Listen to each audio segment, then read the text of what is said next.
Hello friends, Radhe Radhe. Welcome back to my YouTube channel. मैं आ गई हूँ आज आप सबकी favourite story advocate Anjali Awasthi का आज का एपिसोड लेकर। फ्रेंड्स, आज का एपिसोड बहुत इंटरेस्टिंग, बहुत ही दिलचस्प है, तो वीडियो को एंड तक जरूर देखिएगा। चैनल पर नए हैं, चैनल को सब्सक्राइब कीजिएगा, बेल आइकन को प्रेस करना ना भूलें फ्रेंड्स, ताकि ऐसे इंटरेस्टिंग वीडियो मैं आपके बीच में लेके आती रहूँ।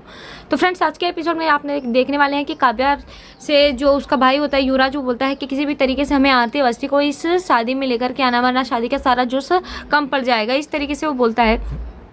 तभी यहाँ पर देखते हैं कि सब बोलते हैं कि वो कैसे आएगी, और तभी कली की एंट्री होती है और कली वहाँ पर आती है और बोलते हैं कि वो आएगी, उसे आना ही पड़ेगा। और उस बारात में सब होंगे, राजवंशी परिवार होंगे, उदय राजवंशी, प्रताप राजवंशी, शूद्र राजवंशी, और उनका प्यार भी तो होगा, तो उन्हें आना ही पड़ेगा।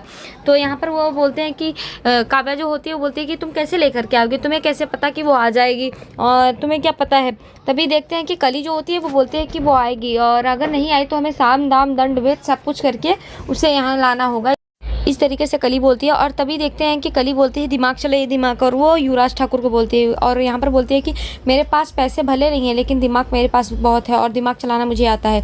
तभी देखते हैं कि वो भजन के पास बोलती है कि भजन जी, जो उस दिन हमें काम किया था वही काम हमें फिर से करना होगा और हमें फ़ोन करना होगा। तो भजन जो होता है वो बोलता है कि ठीक है, और कली उसके पास जाती है और वही बोलती है कि उनके पास एक फ़ोन करना होगा और बोलना होगा कि उसके पापा का कातिल आज बारात में आएगा, इस तरीके से वो फ़ोन करता है। तभी देखते हैं युवराज बोलता है कि तुम पागल हो गई क्या, तुम क्या कर रही हो, इस तरीके से युवराज कली को डांटता है। तभी कली बोलते हैं हाँ मैं पागल हो गई हूँ, आपको क्या पता, वो रोज़ मेरे पति के पास रहते हैं और मेरा पति एक पराई औरत को प्यार की दुहाई देते, घुटनों के बल बैठते बैठते आई लव यू बोलता है, वो मैं जानती हूँ, जलन होती है मुझे, इस तरीके से बोलती है। तभी बोलती है कि आपको बस वही करना होगा, और भजन जो होता है उसकी बात को समझता है। हाँ, दूसरी तरफ देखेंगे कि आरती जो होती है वो बहुत खुश होती है और अंजलि के पास बोलती है कि माँ आज आप अपने ससुराल जा रही हैं, और वो खुश होती है और बोलती है कि माँ दादाजी खुद आएंगे, आपको लेकर जाएंगे और आपको आपका पूरा हक मिलेगा माँ, आप पूरे सम्मान के साथ अपने ससुराल जाएंगी, इस तरीके से बोलती है। और तभी बोलती है कि माँ सब कुछ तो ठीक है, लेकिन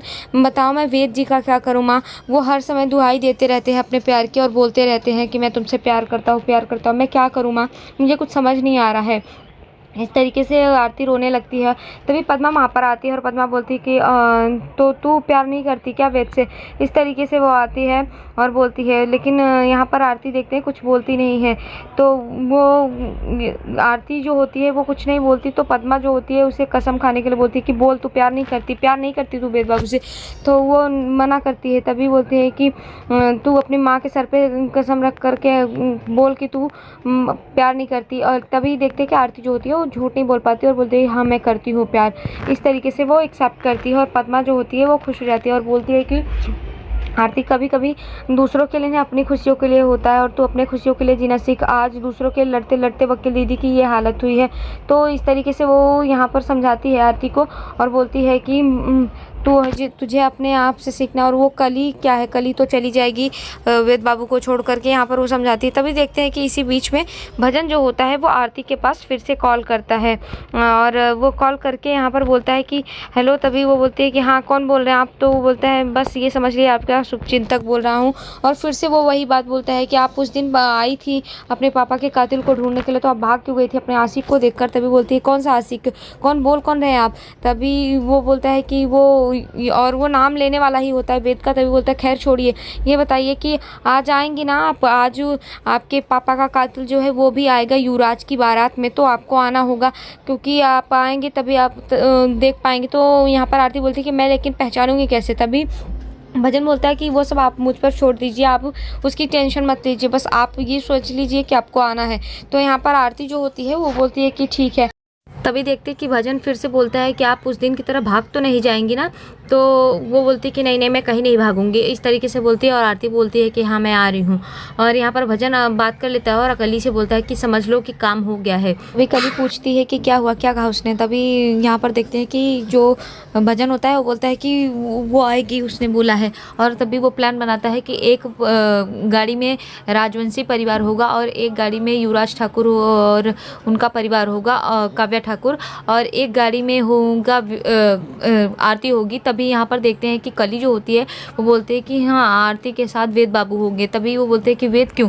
तो यहाँ पर आरती बोलती है कि आग और घी अगर पास में रखा जाए तो बहुत जल्दी ही आग लगती है और इसलिए वहाँ पर रखना है। खैर उसको छोड़ो, मैं जैसा कह रही हूँ उस तरीके से करो। और वो वहाँ पर बात करते हैं। दूसरी तरफ देखेंगे कि चंद्रभान ठाकुर फ़ोन करता है और यहाँ पर वो अभय से बात करता है और अभय से बोलता है तो अभय बोलते हैं कि हाँ हम लोग तैयार हो चुके हैं। और यहाँ पर वो भी बोलता है कि हम लोग भी तैयार हो चुके हैं निकलने के लिए। तो वो उसके पापा के बारे में पूछते हैं, राघव सिंह राजपूत के बारे में, चंद्रभान ठाकुर। तो यहाँ पर वो बताता है कि वो गए हैं अंजलि अवस्थी को लेने के लिए। इस तरीके से वो बात करते हैं और यहाँ पर वो शादी में तैयारियों के बारे में बात करते हैं और देखते हैं कि सब बोलते हैं कि हाँ हाँ सब कुछ व्यवस्था हो चुका है, बस आप लोग निकलिए बारात लेकर। यहाँ दूसरी तरफ देखेंगे कि राघव सिंह राजपूत अंजलि को लेने के लिए उसके घर पर गया होता है और यहाँ पर निवेदिता चाची होती हैं जो कि बहुत खुश होती हैं और यहाँ पर राघव सिंह राजपूत और वैभव भी होते हैं और वो लेने के लिए गए होते हैं। साथ में ही सानिया भी होती है।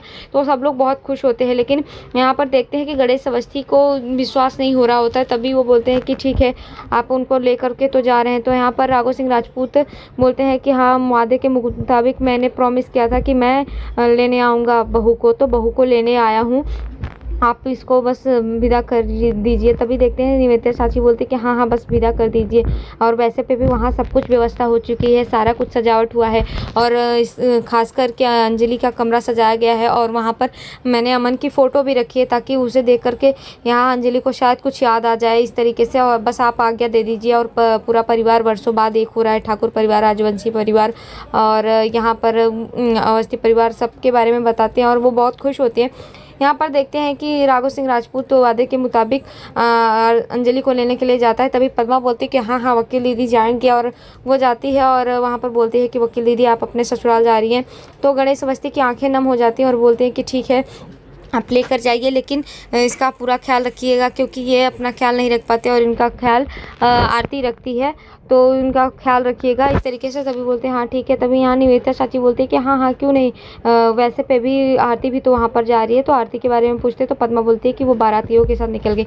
हाँ देखते हैं दूसरी तरफ कि सब लोग तैयार हो गए होते हैं और काव्या ठाकुर और उसके पापा चंद्रभान ठाकुर, उसकी माँ जो होते हैं सब तैयार होते हैं। काव्या टाइम लगाती है तो उसकी माँ बोलती है इतना देर क्या करी। तभी काव्या बोलती है कि अरे मैं तैयार हो रही, क्या पता मेरी शादी तो हुई नहीं है, तो बारात में कोई शादी सेट हो जाए। तभी देखते हैं कि चंद्रभान ठाकुर पूछता है कि राजवंशी परिवार का है। तो यहाँ पर राजवंशी परिवार जो होता है वो वहाँ पर आ जाता है, तुलन राजवंशी और बाकी सब।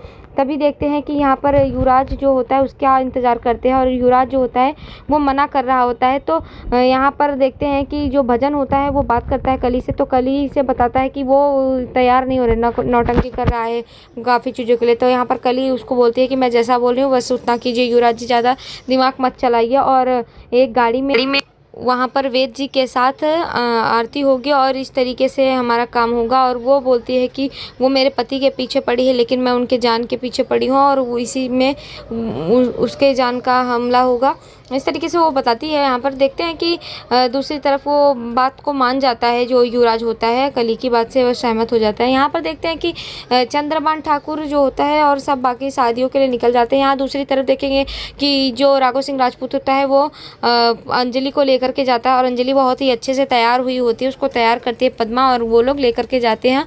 और यहाँ पर देखते हैं कि गणेश अवस्थी की आंखें नम हो गई होती है क्योंकि बहुत सालों बाद आज फाइनली अंजलि अपने ससुराल जा रही थी। तो इस तरीके से देख करके उनकी आंखें नम हो जाती है। और यहाँ पर राघव सिंह राजपूत के चेहरे पर बहुत ही गुस्सा होता है लेकिन वो कुछ बोल नहीं पा रहा होता है और वो यहाँ पर अंजलि को लेकर के जाता है। दूसरी तरफ देखेंगे कि राघव सिंह राजपूत निकल के जैसे ही जाते हैं, यहाँ दूसरी तरफ युवराज ठाकुर का पूरा परिवार और राजवंशी परिवार सब वहाँ पर तैयार हो जाते हैं और सब बारात के लिए निकलने के लिए रेडी होते हैं, निकल ही रहे होते हैं। तभी देखते हैं कि वहाँ पर जो आरती होती है वो जाती है और आरती बोलते हैं कि लो मैं भी आ गई। और यहाँ पर सब देखते हैं तो सब खुश हो जाते हैं। चंद्रभान ठाकुर बोलते हैं कि अब तो आरती भी आ गई भाई, अब लेट मत करो, चलो सब लोग निकलते हैं। और उसको देख करके यहाँ पर जो वेद होता है बहुत बहुत खुश होता है। तभी देखते हैं कि जो गणेश अवस्थी होते हैं वो फ़ोन करते हैं यहाँ पर आरती के पास और बोलते हैं कि राघव सिंह राजपूत आए थे और पूरे मान सम्मान के साथ तुम्हारी माँ को उसके ससुराल लेकर गए। तभी बोलते हैं ठीक है नानू। तभी वो पूछे तुम कहाँ पर हो, तो यहाँ पर बताती है आरती कि मैं भी बारातियों के साथ बस निकल रही हूँ। यहाँ दूसरी तरफ देखेंगे बाराती निकलते तभी भजन आता है और बोलता है कि आपकी गाड़ी तैयार है, आप चलिए। और तभी आरती जाती है और देखती है कि गाड़ी में पहले से ही वेद बैठा होता है, तो वो देख करके उसे गुस्सा आता है और बोलते हैं कि मुझे इनके साथ गाड़ी में कौन बिठा दिया। तभी वेद बोलता है कि क्यों मेरे साथ नहीं जाती क्या। तभी बोलती है कि आपके किसी और के पति, आपकी पत्नी कहाँ है। इस तरीके से बोलते हैं। वेद उसका हाथ पकड़ता है तो आरती उससे अपना हाथ छुड़ाती है और बोलती है कि छोड़ दीजिए मेरा हाथ। और वो बहुत ही गुस्से में होती है और बोलती है कि आप मेरा हाथ मत पकड़िए, आप किसी और के पति हैं। तो आज के एपिसोड में इतना है फ्रेंड्स। मिलते हैं आपसे नेक्स्ट एपिसोड में, जहाँ पर देखेंगे कि वेद फिर से इजहार करता है और यहाँ पर आरती बोलती है कि आप पहले आप कली का हाथ छोड़िए फिर हमारा हाथ पकड़िएगा। इस तरीके से वो बोलती है। नेक्स्ट एपिसोड में ऐसा दिखाया जाएगा फ्रेंड्स। तो वीडियो पसंद आए प्लीज़ वीडियो को लाइक कीजिएगा। तब तक के लिए bye bye, Radhe Radhe, take care.